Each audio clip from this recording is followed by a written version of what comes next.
Dostlar, indi mən evimizdən çıxdım. Nənəmin otağına gələcəm və mən orada öz kanallarımı izləmişəm.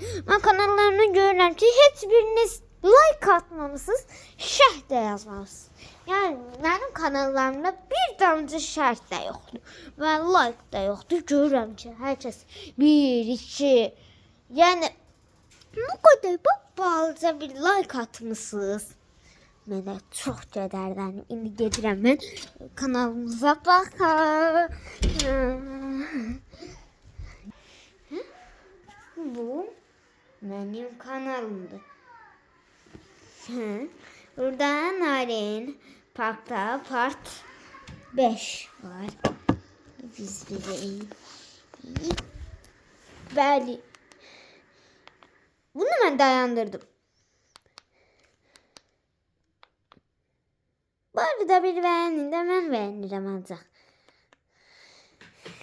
Yaxşı, indi gelirik. Gör nə qədər kanal var. Hansına baxaq? Şortlara baxaq. Şort nerede lan? Şort ne? Aa, getdim göreyim. Mən televizor işlətməyi bilirəm. Bir səhvliyim də yoxdur. Böyle Türkçe bayrağı. Bu da bizim kanalı. Can. Bir tane kanal.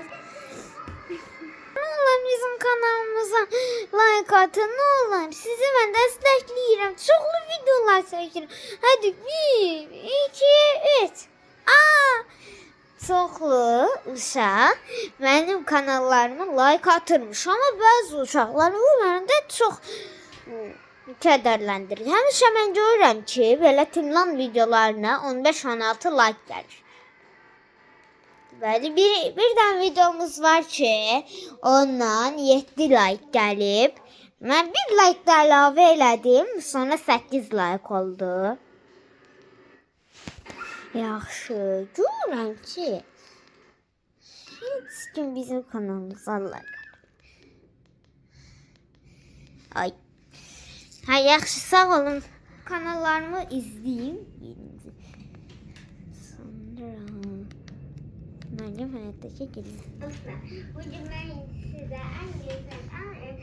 Bunu mən yayda çəkmişdim, bilirsiniz. Yadınızdan çıxmasın bu kanal. Mən bunu yayda çəkmişdim, amma ayın neçəsi bilmirəm. Sağ olun. Baxın, mənim dediyim kimi kanala like atıb abunə olun. Yaxşı, mən deyirəm burada. Sağ olun.